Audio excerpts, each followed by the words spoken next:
rolling. We're not, because she's not paying attention to me. I'm missing 2 nails. I'm hungover. I'm drinking to help my hangover. We are hungover. Okay, guys. Hello. We're good. Welcome to the Made for More podcast. That's all about taking your life to the next level. It's all about more love, more prosperity, more health, more abundance, more goals. Give me more. Give me more. More goals being met, like everything.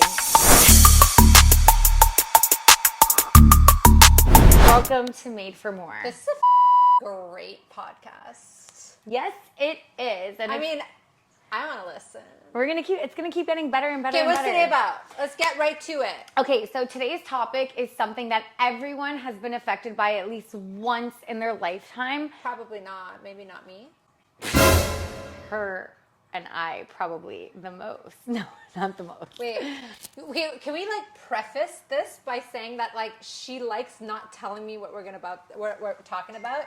I come over, she feeds me wine, and then she tells me what we're talking about because she wants it to be more authentic because she knows I'm just gonna be So what's today about? Wait, today, you have a list. Today we're talking about narcissists and, dating a narcissist or growing up with narcissistic parents, because not everyone in your life who's a narcissist has to be a partner. It could be a boss. It could be your best friend. It could be anybody. It could be an ex. It could be an ex.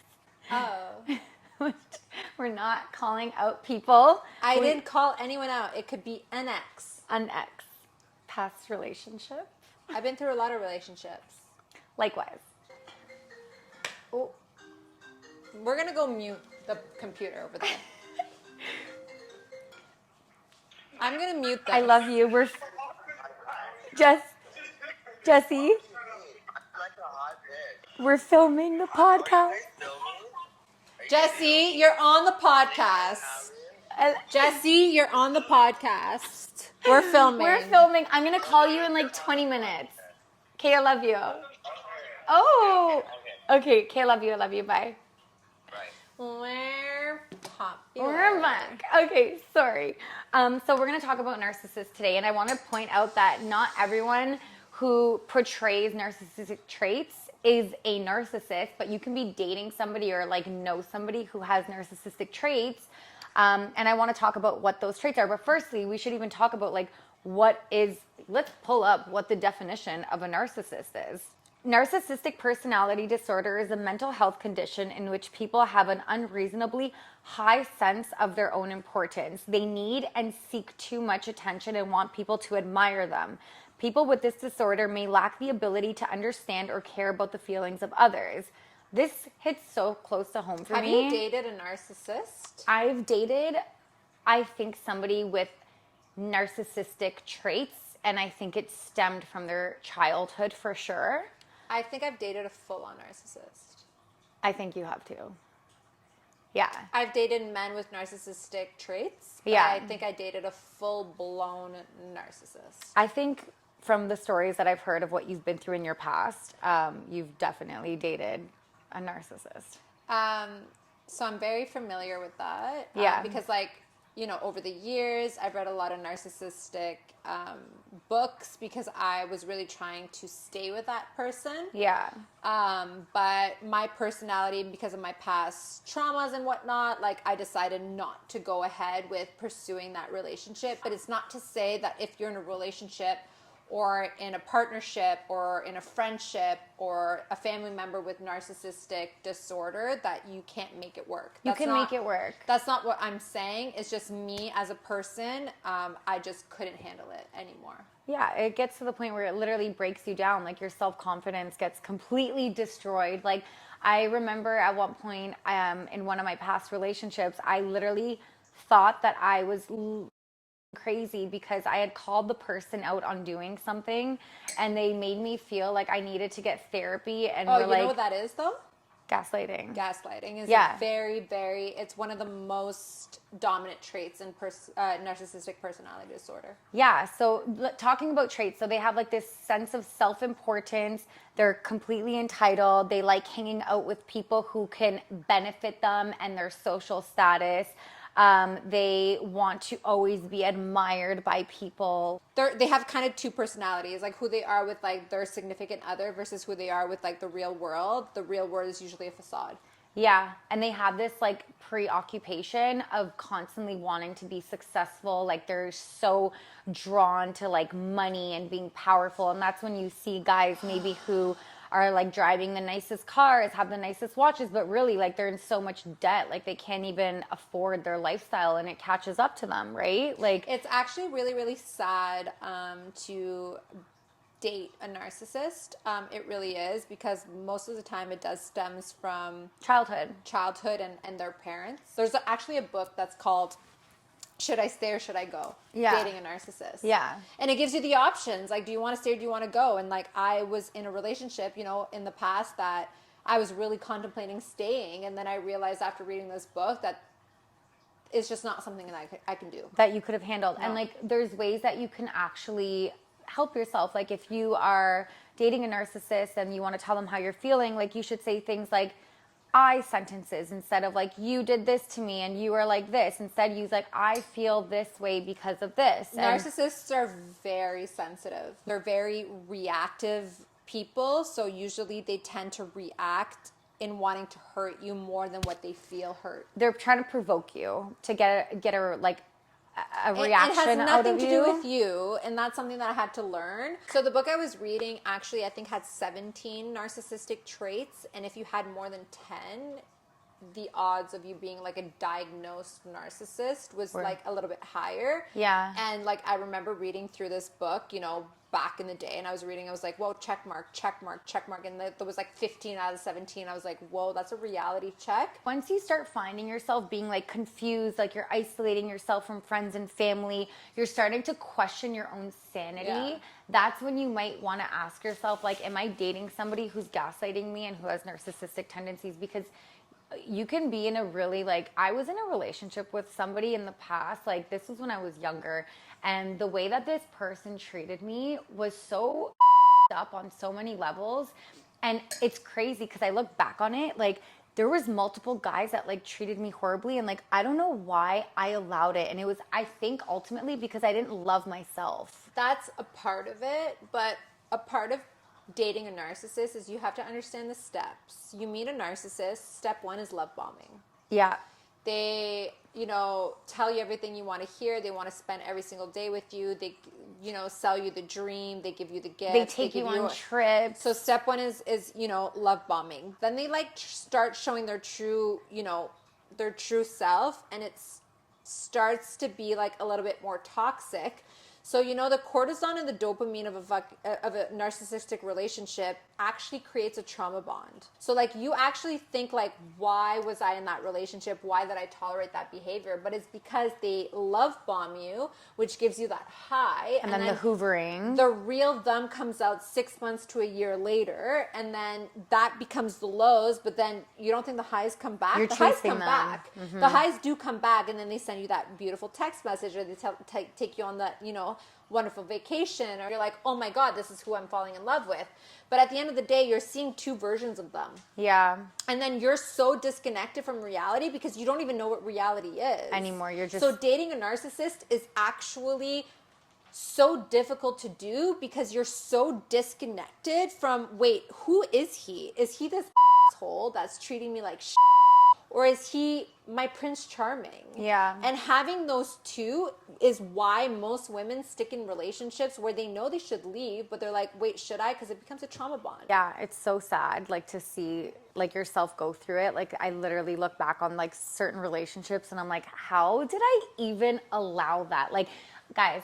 let me tell you a story. We're not playing victim here. I'm not a victim in this because I chose to stay in those relationships. 100%. And like, that's my fault. Like, it's no one else's fault. It's not their fault. It's my fault. Yeah. I chose to stay in it. Yeah. I allowed myself to get disrespected over and over and over again. And I'm not just I'm not speaking about a specific person. I'm speaking about Multiple multiple relationships. people that I Yeah. gave my heart to. I feel like I want to say thank you to every guy who's ever broken my heart. God, me too. Yeah, I don't say this in a passive way or a condescending way, but I'm so grateful for every guy who's broken my heart, and friends that have broken my heart, by the way, because it's literally like led me closer to loving myself. And like, I know the next person that I end up with, I am going to be so solid, and I also won't tolerate any. For me to sit here and actually say like thank you to every man that's ever broken my heart, but it took me so long to realize as to why my heart got broken. I met somebody recently who is an absolute gem, and they were literally godsend. Like, when I say everything that I've ever written on paper, they have every single quality of that. And honestly, I chose to say, hey, listen, I really, really like who you are. Like, if I were to be open to dating right now, I would totally be putting my energy into you. I just don't have, I want to heal. Even though you know this man is essentially everything you've ever wanted, you are staying true to yourself and realizing that in 4 months, I'm sorry, after a relationship where you thought you were going to marry someone, you're not healed. No, I'm not. And I need to fully heal and love myself. Like, ask her. I don't like going out. I'm home alone all the time. It literally, I have to come bang on her door and like literally put shoes on her feet and be Yeah. like, we're going out or else I'm not your friend anymore. Like, she doesn't like going. Actually, the reason I'm hungover and in a hoodie right now is because we were walking to Winners, and then like as I'm walking to go like, you know, shopping, she's like, I want a martini. And I was like, girl, I'm in sweat. She's like, we should just go to the keg. Guys, She never does that. I though. never want to go She never does out. that. And like, I literally was like, I worked so hard this week. I'm so proud of myself. Your cat's on the page. Oh, sorry, she's so cute. I worked so hard that week, and I was like, you know what? I want to freaking go out tonight. I want to let loose a little bit. So the martini led to Oh my gosh, so much tequila. and Negroni and wine and more tequila. and you being in my Bed. and then And then her yelling at me and telling me to shut the up because I was talking too much at 3 o'clock in the morning. but what did I say before I told you to shut the up? I slept over at her house, by the way, because I drove to her house thinking we were going for a walk. And I was like, you know what? If I'm gonna have to That come was back at here, 5 p.m. 7 hours later. shout out Cherries and Laissez-Faire. We love you on a Thursday night. So, but I didn't just tell you to shut the up. I said, I love you so much, but you need to shut the up. let's start I said, I love you to death, but She had an eye mask on, by the way, and earphones. and earplugs in. Earplugs. I put earplugs in my nose, but I was like, I love you to death, but shut the I literally looked at her. I'm like, do you want me to go home? And she's like, nope, you just need to shut the up, though. She was literally like this. It was 4 o'clock in the morning in my bed, okay? She was like this with her plate of McDonald's, eating fries, watching 50 Shades of Grey. She's like, yeah. Look what he's doing. Honestly, that's what we need. And, and he just bought her, that's what we need. Oh, and he opened the door for her. Vay, that's what we need. I was like, Marina, shut the up. I love 50 Shades. It's one of my favorite movies. Yeah, I can tell. And Twilight. She loves it. Oh, Oh yeah, you want to see Twilight too. I love You were Twilight. debating which one to play. They're That both was, my It was favorite honestly movies. my favorite night now that I think of it. And then I slept on the couch and she did this the next morning.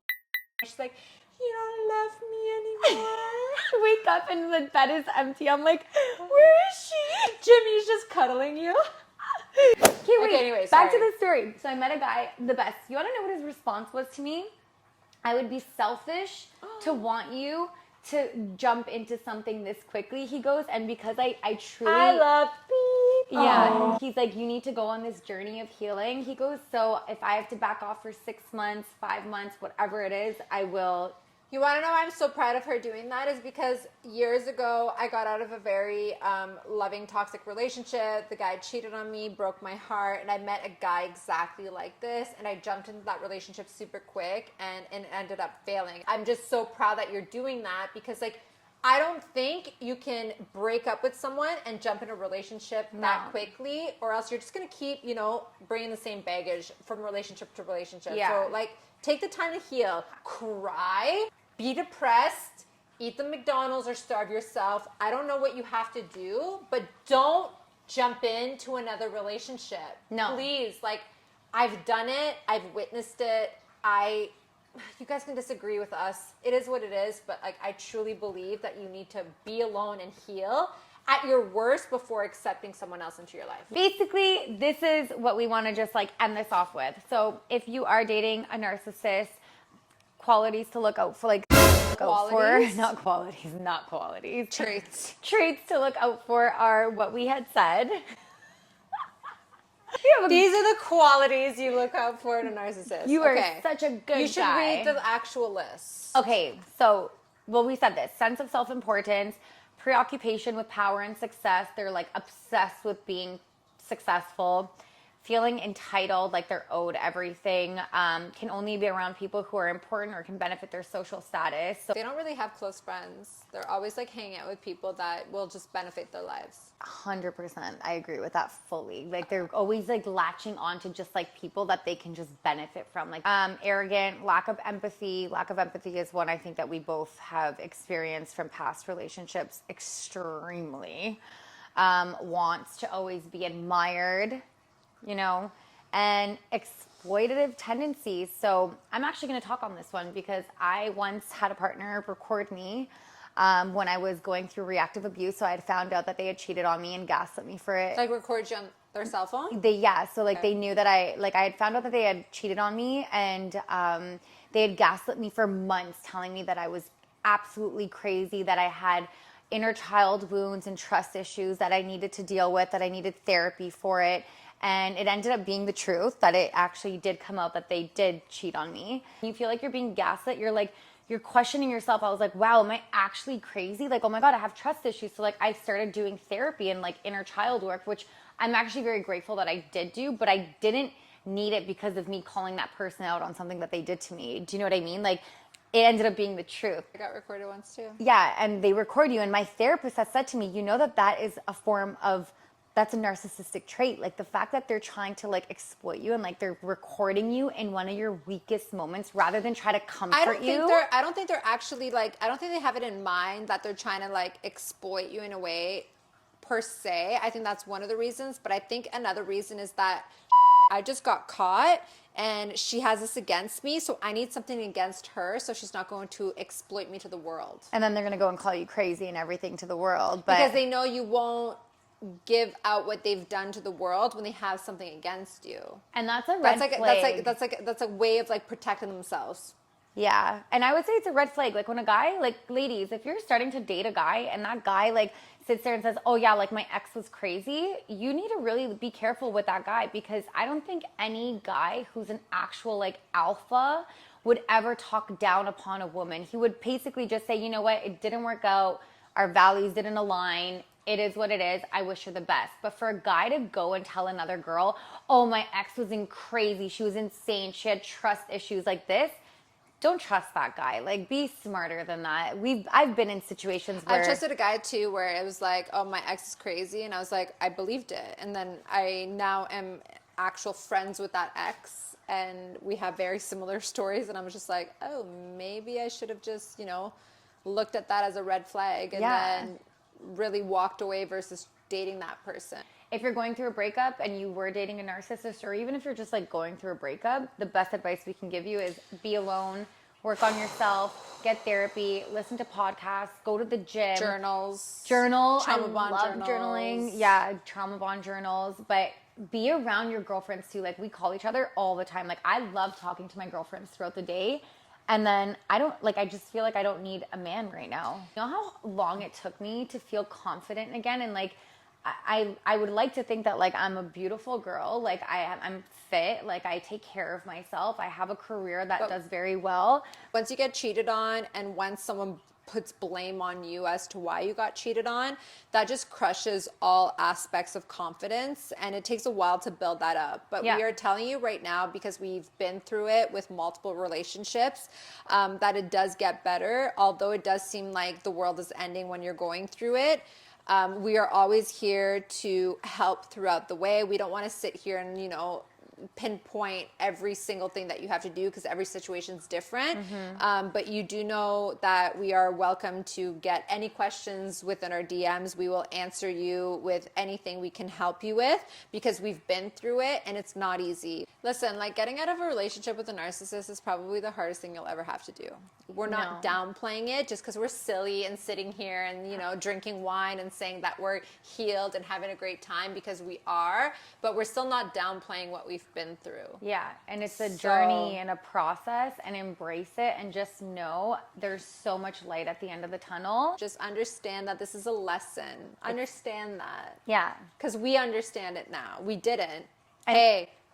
We didn't. We cried. No. We were depressed. Every lesson becomes a blessing. Every negative becomes a positive. Like, it's crazy how once, and like for me especially, like my faith has put me through everything. Like now I just like surrender to God and I say, okay, listen, like if these are the cards you're dealing me, I'm not going to question it anymore. I'm just going to say, okay, that's okay. And it just means, but it takes a while for you to be able to trust that. Yeah. You have to kind of go through a lot of, you know, painful experiences in life to then understand that if you go through another, that you're like, you know what, let's just go through it and something good's going to come out of it. You don't realize it in that moment, but later on you'll be like, wow, this is why it happened. Like, I think we went through the breakups that we went through in our lives, like all of them, because it's making us, shaping us into the women we are. And we're going to get married to somebody and we're not going to get divorced. Like, we're not going to be I know, settling. apparently we're getting married and having baby bumps by the end of 2024.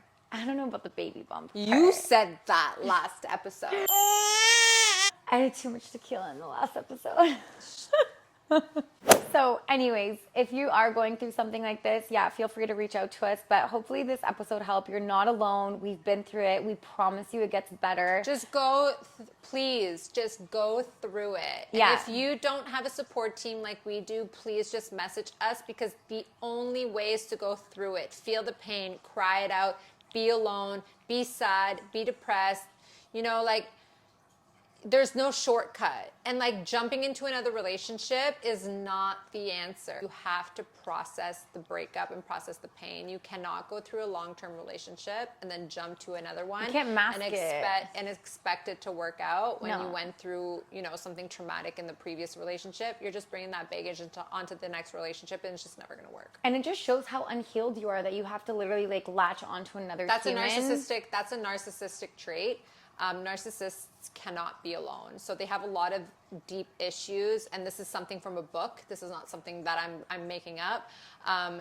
They have a lot of deep issues, and they actually truly deeply don't love themselves, and because they don't love themselves, they can't be alone with themselves. They will always seek new supply. They will keep the old supply around until they find new supply, but you think that they're gonna jump from a relationship, or you're sad that they're in another relationship. It has nothing to do with you. It's just because they're a narcissist and they can't be alone. If they're on they take a girl on a trip, or if they're like dating somebody right away, like there's no way that man has changed within those 3, 4, 5, 6 months for that person. Like if they're jumping to something so quickly, they're basically just love bombing somebody else. So don't take it like personally and get upset, and you're like, don't ever think that like you weren't good enough and that the next person is going to get so much better treatment, because they're not. A person can only pretend to be someone they're not for 4 to 6 months, and let me tell you, every relationship that I was in, after 4 to 6 months, the lying started, the cheating started, the aggressiveness started. Me too.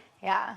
Yeah. And it's crazy. You look back on it now. So now, when dating a guy, I want to wait like 6 months, 7 months before I even commit to that person in any way, because I want to see how they are with me. I want to see, are they respecting my boundaries? Are they empathetic towards me when I need them? Like, there's certain things I want to see before I even fully commit to anybody ever. And don't give up the cookie. You need to wait at least 3 months, as Stephen Harvey would say. Stephen Harvey? Read the book. Think like a man, act like a man, or something. Act like a lady, think like a man. I read that, but it doesn't say 3 months. He does. He says wait 3 months. You need to wait 90 days before you give up your cookie to a man. And any man that is actually interested in you and waits that long and is consistent still, then that is a good man, most likely. 3 months. Yeah. Ending the situation, ladies. Gauge it. If you know the guy's a good guy. Like, I don't know. Just gotta gauge it. Just gauge it.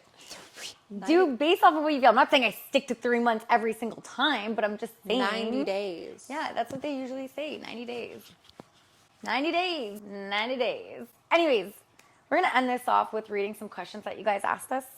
There was one specific one where it was like, name green flags and core values you look for in a partner. Core values? Core value. I can't do liars anymore. Lying, I hate liars. Same. I am so forgiving and I want to work through it, but I'm not your mother. I'm not going to punish you. Lying is a little beta little boy thing. Don't lie to my face. Be a man.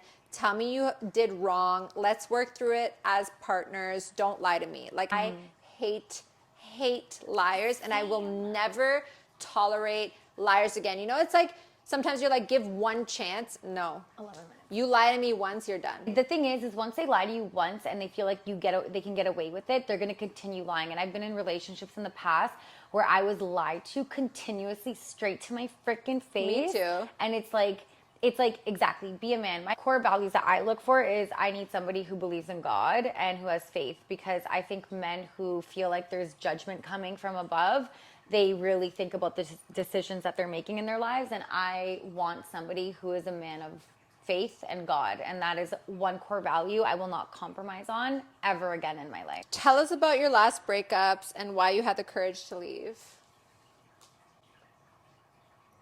Why I had the courage to leave? I don't want to talk negatively about anybody. I just think that, like I said, our core values didn't align, our morals didn't align, and I chose to love myself and walk away from what was hurting me. Yeah. My last breakup, tell us about it. You know, like, our relationship was very perfect on paper, perfect on social media, and it seems like it was literally inevitable that it would end up being like a fairy tale ending. But it was quite the opposite. So that's one of the reasons why it was really, really hard to let go, because it's like, why isn't it working? But it just wasn't working. The reason I had the courage to let go, I didn't have the courage to let go. I never did. Something very traumatic needed to happen for me to actually have the courage to let go, for me to, you know, seek the help to let go of that relationship. But like, I'm not going to sit here and tell you that I ever had the courage to let go, because like, if certain events or certain circumstances or certain things never happened, I don't think I would have had the courage to let go. Yeah, I can actually relate to that, because like I feel like it wasn't even fully my choice. I either. didn't want to let go of my past relationship. Like, that's the trauma bond, though. That's the trauma bond speaking in that very moment. Like, I still believe, like, you know, he would have been, you know, my husband and the future father of my children. I believe that till the very last day, where I was like, holy I actually have to let go. But it wasn't my choice. I don't think it was either of our choices. You know, like, it wasn't my choice. But now that I'm out of it, and now that I've, like, you know, gone through the therapy and the help and whatnot, I do realize that it's the most amazing thing that's ever happened to me. It was God protecting us. And like, in a weird way, like, I sit there, I'm like, did I even love him? Like, it's really weird now that you're out of it and we're healing and stuff, because like, I don't even know if I ever loved him. I don't think it was true love. I don't think it was true love either. Also, I've learned about myself is like, as my inner child wanted to just feel loved and like wanted, and like that meant compromising actually my true core values and beliefs, and so that I can just feel it from somebody. So like, if that person was like, and I'm not speaking about my ex in general, I'm just speaking exes in general, but if they're like disrespecting me, cheating on me, lying to me, gaslighting me, lying straight to my face about things, empty promises. Yeah. I was accepting it because all I wanted was to just feel love. But now looking back on it, I'm like, I don't give a f***. Like, I don't need anyone to love me because I love myself. Best way to ask you for a date. Don't slide in my DMs. Yeah, don't slide in my DMs. It's pathetic. Pathetic. Don't slide in a girl's DMs. Like, it's pathetic. We're ending this. Thank you so much for listening. We hope that this helped in any way. Know that it always gets better. We promise you that. We have been through hell, and it's it only gets better. Look at us now. And it's okay. If you're going through a heartbreak and you think the world is ending, that's fine. We did too. But you know what? Your ex ain't you're better than that, queen. You are. You're going to find your Prince Charming. Don't worry. It's when you're done healing, he's going to find you. I have nothing to cheers you with. Oh, you want some? Yeah, we need to cheers. We always do. It's okay. It's okay. Everything is always going to work out. Trust in yourself. Trust in God. Trust in the healing process. Thank you for listening. Subscribe. Because Comment. things will always just get better and juicier. We're just seeing how you guys react. So, and we're getting used to this too. We're not really used to like podcasting really. So it's going to get better and better each time. we're just trying to see if we're allowed to say things or not. Yeah, we got to be respectful and have class. For now. For now, we're done. We're done. And we're done.